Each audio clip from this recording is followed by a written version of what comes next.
Inductive effect.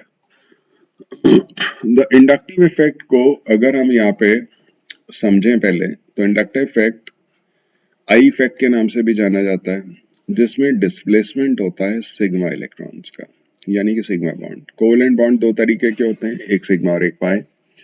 तो pi bonds double bond triple bond में मिलेगा, लेकिन अगर सिंगल कोवेलेंट बॉन्ड है तो हमेशा सिग्मा बॉन्ड होता है।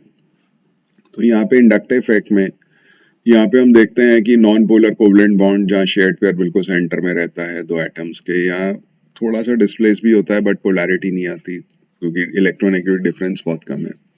तो हम इन दोनों में से क्या करते हैं, CH बॉन्ड को स्टैंडर्ड मान लेते हैं, एक स्टैंडर्ड बॉन्ड मान लीजिए, जिसमें जो भी इलेक्ट्रोनेगेटिविटी डिफरेंस है 0.3, शेयर्ड पेयर जो है कहीं ना कार्बन की तरफ है ना हाइड्रोजन की तरफ, लगभग नॉन पोलर जैसी ही स्थिति है, बट डिफरेंस है तो हम इसे कोवेलेंट बॉन्ड कहेंगे, परफेक्ट नॉन पोलर नहीं कह सकते। मान लेते हैं हम स्टैंडर्ड बॉन्ड के अंदर हाइड्रोजन हटा के एक ऐसा एटम लगाते हैं X which is more electronegative than hydrogen, hydrogen से ज्यादा इलेक्ट्रोनेगेटिव है। तो क्या होगा, शेयर्ड पेयर को वो अपनी तरफ अट्रैक्ट कर लेगा, अपनी तरफ अट्रैक्ट करेगा तो डेल्टा नेगेटिव चार्ज आ जाएगा और कार्बन पे डेल्टा पॉजिटिव, तब हम इसको माइनस आई इफेक्ट यहाँ पे बोलते हैं। तो X is more electronegative than hydrogen. X में इलेक्ट्रॉन विड्रॉइंग ग्रुप है, ये इलेक्ट्रॉन अपनी तरफ विड्रॉ करता है, और इस तरह के इफेक्ट को हम माइनस आई इफेक्ट बोलते हैं या माइनस इंडक्टिव इफेक्ट बोल सकते हैं। अगर आप यहाँ पे H हटा के एक ऐसा एटम लगाते हैं जो कि कम इलेक्ट्रोनेगेटिव है, Y is less electronegative than hydrogen, तो क्या होगा, कार्बन उस शेयर्ड पेयर को अपनी तरह अट्रैक्ट कर देगा। तो कहा जाएगा कि Y इलेक्ट्रॉन रिलीजिंग है, क्योंकि इलेक्ट्रॉन विड्रॉइंग था, X ये विड्रॉ कर रहा था, कार्बन से दूर इलेक्ट्रॉन ले आ रहा था, ये कार्बन की तरफ पुश कर रहा है। जो भी ऐसा ग्रुप जो कार्बन की तरफ इलेक्ट्रॉन पेयर को पुश करेगा वो प्लस आई इफेक्ट है, और जो दूर लेके जाएगा वो माइनस आई इफेक्ट है।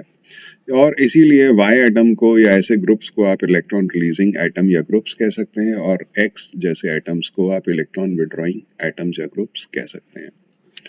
तो डेफिनेशन क्या बनी इंडक्टिव इफेक्ट की, the polarity produced in a molecule as a result of higher electronegativity of one atom as compare to another.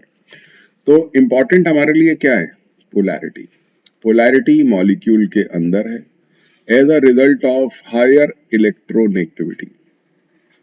Higher electronegativity एक एटम की as compare to other is called as inductive effect. ये एक तरह का permanent effect है, ये एक तरह का परमानेंट इफेक्ट है, क्योंकि हमेशा मॉलिक्यूल या तो ज्यादा इलेक्ट्रोनेगेटिव होगा या कम होगा, तो एक तरह की पोलैरिटी बनी ही रहेगी मॉलिक्यूल के अंदर, इवन आयन भी हो सकते हैं। Only sigma electrons are involved in inductive effect. तो इंपॉर्टेंट चीज ये वाला टर्म है कि सिर्फ सिग्मा इलेक्ट्रॉन्स यहाँ पे इन्वॉल्व होते हैं, पाई इलेक्ट्रॉन्स नहीं होते। तो एक एग्जाम्पल से समझ सकते हैं, जैसे मीथेन है, मीथेन एल्केन कोई पोलैरिटी नहीं है, अटैकिंग अगर हमने यहाँ पे एक एच हटा के एक ऐसा एटम लगा दिया जो ज्यादा इलेक्ट्रोनेगेटिव है हाइड्रोजन से, और कार्बन से ये शेयर्ड पेयर अपनी तरफ खींच लेगा, अपनी तरफ खींचेगा, तो यहाँ पे क्या होगा, डेल्टा नेगेटिव चार्ज आया, पोलैरिटी क्रिएट हो गई। और यही हमारा मेन मकसद है कि हम पोलैरिटी क्रिएट करना चाहते हैं जिससे कि आपके रिएजेंट्स इस पे अटैक कर पाए, जो पोलर रिएजेंट्स हैं। और ये कौन सा इफेक्ट है, ये माइनस आई इफेक्ट है। अगर हम इसके कंपैरिजन में देखें, x is more electronegative than hydrogen, तो जो भी कंपैरिजन है वो CH बॉन्ड को लेके किया जाता है। The inductive effect get transmitted along the carbon chain. देखिए जैसे यहाँ पे Cl है, इस कार्बन पे पॉजिटिव चार्ज आया, जब इस पे पॉजिटिव चार्ज आएगा तो ये क्या करेगा, इस बॉन्ड के शेयर्ड पेयर को अपनी तरफ खींचेगा थोड़ा बहुत, तो पोलैरिटी यहाँ आ जाएगी। ये आगे के शेयर्ड पेयर को खींचेगा तो पोलैरिटी यहाँ आ जाएगी, ये इसके शेयर्ड पेयर को खींचेगा, पोलैरिटी यहाँ आ जाएगी।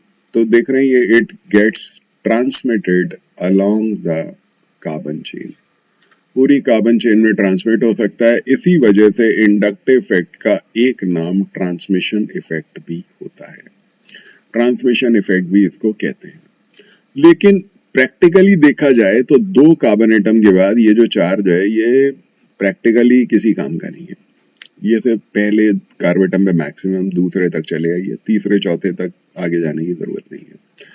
देखिए सिंबॉलिकली आपको सिंबॉलिक रिप्रेजेंटेशन देना है तो आपको इस तरीके से दिखाना ही पड़ेगा, चार्ज जितनी लंबी चेन हो, भले लास्ट तक चार्ज जरा सा भी हो, वो आपको दिखाना पड़ेगा, बट प्रैक्टिकली किसी काम का नहीं होता। Symbolic representation of inductive effect ये है कि जैसे ये बॉन्ड है, बॉन्ड पे ही हम एरो चला देते हैं जो ये बताता है कि शेयर्ड पेयर आके किस तरफ डिस्प्लेस हुआ। तो डायरेक्शन और डिस्प्लेसमेंट, यहाँ पे भी एरो इस तरफ आना चाहिए, यहाँ पे भी एरो इस तरफ आना चाहिए, यहाँ पे भी एरो इस तरफ आना चाहिए। तो इस तरीके से हम सिंबॉलिकली ये समझा सकते हैं कि इलेक्ट्रॉन पेयर्स हमारे डिस्प्लेस किस तरफ आपके हो रहे हैं। कौन से ऐसे ग्रुप हैं जो माइनस आई इफेक्ट प्रोड्यूस करते हैं? इलेक्ट्रॉन विड्रॉइंग ग्रुप कौन से हैं? तो ग्रुप्स को दो पार्ट में डिवाइड कर दिया। माइनस आई इफेक्ट वाले ग्रुप ये हैं, जैसे अमोनिया के 3H हटा के 3 एल्काइल ग्रुप लगा दिए, NO2, साइनाइड और कार्बोक्सिलिक एसिड, एल्डिहाइड, ये आपका RCO, इसे एसिटाइल ग्रुप या एसाइल ग्रुप कह सकते हैं, फ्लोरीन, क्लोरीन, ब्रोमीन, आयोडीन, मिथ ये phenoxy group, OR alkoxy group, OH phenyl. Phenyl याद रखिएगा, फिनाइल जो है ये माइनस आई इफेक्ट प्रोड्यूस करता है। और हाइड्रोजन लास्ट में, ये हाइड्रोजन से ज्यादा आपके इलेक्ट्रोनेगेटिविटी है इन ग्रुप्स की, और ये अपनी तरफ इलेक्ट्रॉन पेयर को अट्रैक्ट कर सकते हैं, इसलिए इन्हें इलेक्ट्रॉन विड्रॉइंग ग्रुप है। और ये इनका ऑर्डर है, कौन ज्यादा इलेक्ट्रोनेगेटिव है, कौन कम है, या कौन माइनस आई इफेक्ट ज्यादा प्रोड्यूस करेगा, कौन कम करेगा। तो आपको ध्यान क्या रखना है, NO2 ध्यान कर लीजिए, COH CHO कर लीजिए, ये जरूर कर लीजिए, क्लोरीन, क्लोरीन, ब्रोमीन, आयोडीन सबसे ज्यादा यूज होगा, और एक फिनाइल, एल्कोक्सी भी कर सकते हैं, और फिनाइल। इसके बाद आता है कौन से ऐसे ग्रुप हैं जो प्लस आई इफेक्ट शो करते हैं? इलेक्ट्रॉन रिलीजिंग ग्रुप कौन से हैं? तो ये हो गया जैसे हाइड्रोजन से मिथाइल ग्रुप, ये इलेक्ट्रॉन रिलीजिंग ग्रुप है। अब इसमें अगर आप H हटा के एल्काइल ग्रुप और बड़े बड़े लगाते जाओगे तो ये बल्कियर होता जाएगा। जितना बल्कियर होता जाएगा उतना प्लस इफेक्ट बढ़ता जाएगा। देखिए, एक H हटाए एक एल्काइल ग्रुप, 2H हटाए 2 एल्काइल ग्रुप, 3 एल्काइल ग्रुप। तो टर्शरी ब्यूटाइल का प्लस इफेक्ट सबसे ज्यादा है, आइसोप्रोपाइल का सबसे उससे कम है, इथाइल का और कम है, मिथाइल का सबसे कम है, देन हाइड्रोजन। तो इस तरीके से प्लस आई और माइनस आई इफेक्ट में मैं इसलिए आपको फिनाइल पीछे कहा क्योंकि यहाँ सारे एल्काइल ग्रुप हैं, और जब हम कंफ्यूज हो जाते हैं फिनाइल को देख के इसको भी एल्काइल ग्रुप मान लेते हैं, नहीं, ये माइनस आई इफेक्ट शो करता है, और बाकी जितने एल्काइल ग्रुप्स हैं ये आपके प्लस आई इफेक्ट शो करते हैं। Inductive effect produces change in physical properties. अब फिजिकल प्रॉपर्टीज में आपका चेंज आ जाता है, कौन कौन सी? इंडक्टिव इफेक्ट भाई कौन सी फिजिकल प्रॉपर्टीज को अफेक्ट करते हैं? अगर ये क्वेश्चन आ जाए, MCQ आ जाए, तो याद रखना है डायपोल मोमेंट। क्योंकि जब आप पोलैरिटी क्रिएट कर रहे हो तो डायपोल तो चलेगा ही चलेगा। डायपोल किस तरफ चलेगा? कार्बन से क्लोरीन की तरफ। अगर आप डायपोल यहाँ पे चलाने की कोशिश करोगे तो डायपोल इस तरफ चलेगा, तो डायपोल मोमेंट अफेक्ट होगा क्योंकि पोलैरिटी आ रही है। सॉल्युबिलिटी, क्योंकि पहले कंपाउंड नॉन पोलर था और अब पोलर है, पहले कंपाउंड नॉन पोलर था और एक पोलर है, तो कौन सा कंपाउंड ज्यादा डिसॉल्व होगा? ऑब्वियस है पोलर। पोलर कंपाउंड्स की सॉल्युबिलिटी ज्यादा होगी, ये नॉन पोलर है इसकी सॉल्युबिलिटी कम है, ये पोलर है इसकी सॉल्युबिलिटी ज्यादा है, इसीलिए यहाँ पे पोलर कंपाउंड्स ये इंडक्टिव इफेक्ट से सॉल्युबिलिटी भी अफेक्ट होगी। और तीसरा रेट ऑफ रिएक्शन। अब कौन ज्यादा रिएक्ट करेगा, मीथेन ज्यादा रिएक्ट करेगा या मिथाइल क्लोराइड? ऑब्वियस है, यहाँ पोलैरिटी है, तो रेट ऑफ रिएक्शन भी बढ़ जाएगा, स्पीड ऑफ रिएक्शन बढ़ जाएगा। तो तीन यहाँ पे, दो फिजिकल प्रॉपर्टीज कह लीजिए, एक केमिकल कह लीजिए, वैसे तो स्पीड ऑफ रिएक्शन भी फिजिकल में ही आता है। तो dipole moment, solubility and rate of reaction, ये तीन फिजिकल प्रॉपर्टीज है जो इंडक्टिव इफेक्ट से अफेक्ट होती है, मे भी और भी इससे ज्यादा हो सकती